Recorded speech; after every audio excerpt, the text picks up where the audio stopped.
This little dumpling is part of a business that makes $27 million per location. That's for each individual store. And they don't serve steak, they don't do drive-through, and they're not even that fast. It's a Taiwanese soup dumpling chain. Let me say it again.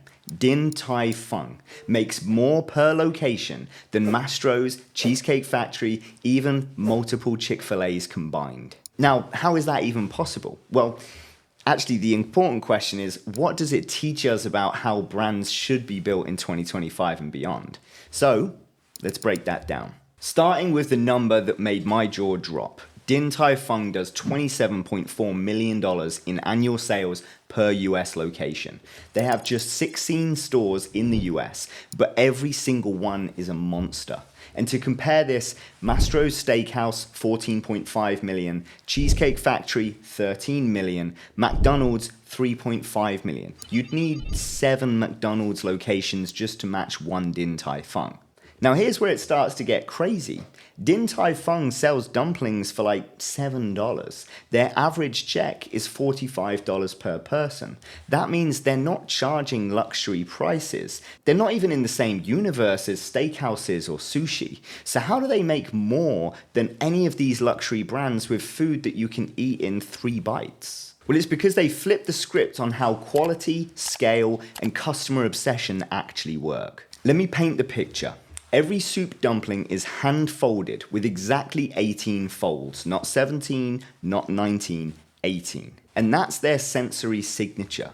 And it's not some old world artisanal thing, it's systematized. There's a central kitchen that preps dough and filling. Then, in store, staff fold the dumplings on the line. Every 15 minutes, a manager checks the quality. Now, most brands think if it's handmade, it's inconsistent. But Din Tai Fung proves precision isn't the enemy of scale, it's the engine of scale. It's like if Apple stores also hand-built your iPhone, but still hit the exact specs. Now here's the part that really shocks a lot of founders and operators. Din Tai Fung spends over 50% of revenue on people.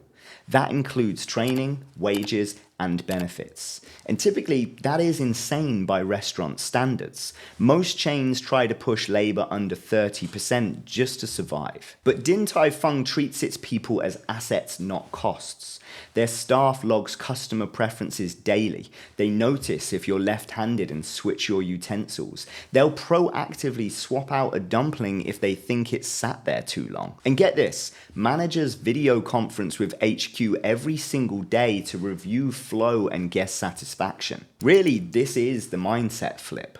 Other brands squeeze labor to boost profit, but Din Tai Fung boosts labor to deepen trust. And trust is ultimately what drives the profit. So let's talk about growth. Most restaurant chains chase expansion hard. They go national in 3 years, maybe global in 5. But Din Tai Fung, they played the long game. They opened in Taiwan in 1972, and they didn't touch the US until after the New York Times put them in the global top 10 in 1993.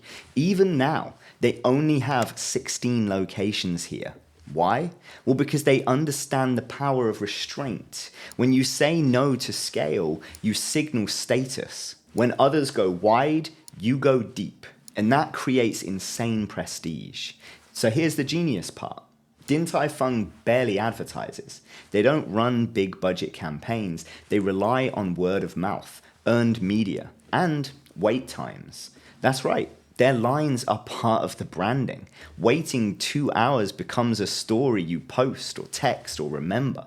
And when people wait that long, they pre-frame the meal as special because scarcity becomes the storytelling. The hype is the funnel. They turn customers into evangelists without spending a dime on ads. See, Din Tai Fung doesn't just fit into malls, they change them.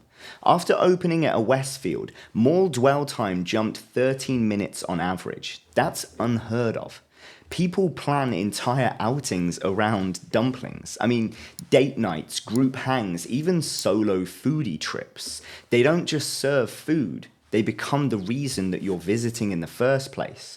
And that's the sign of a destination brand. And it's also why landlords are fighting to get them. Quickly, yes, they use tech. Their partnership with Olo boosted orders per guest by 61%, sign-ins up 109%, saved cards up 46%. But here's why that all really matters. Because they don't use tech to replace service. They use it to remove friction around great service. It's a digital layer underneath a human brand. Most brands choose high touch or high tech, but Din Tai Fung, they use high touch and high tech. That ultimately is the unlock. So if you're a brand builder, here's the takeaway. Don't chase width, go deep. We often use the term, don't go a mile wide when you can go a mile deep. Don't race to scale. Let restraint become your status. Don't market louder. Let your experience do the talking. Don't cut labor. Invest in people as your differentiator. And don't fear precision. Systematize it and then scale it. Din Tai Fung doesn't sell dumplings. They sell consistency. They sell care. They sell craft. And at $27 million per store, it isn't about flavor, it's about focus. It's not hype because it's earned. And if you want me to break down what it would look like if they launched a virtual-only dumpling empire, drop a comment below, because the real secret, Din Tai Fung doesn't follow the market. They, in a lot of instances, actually make the market.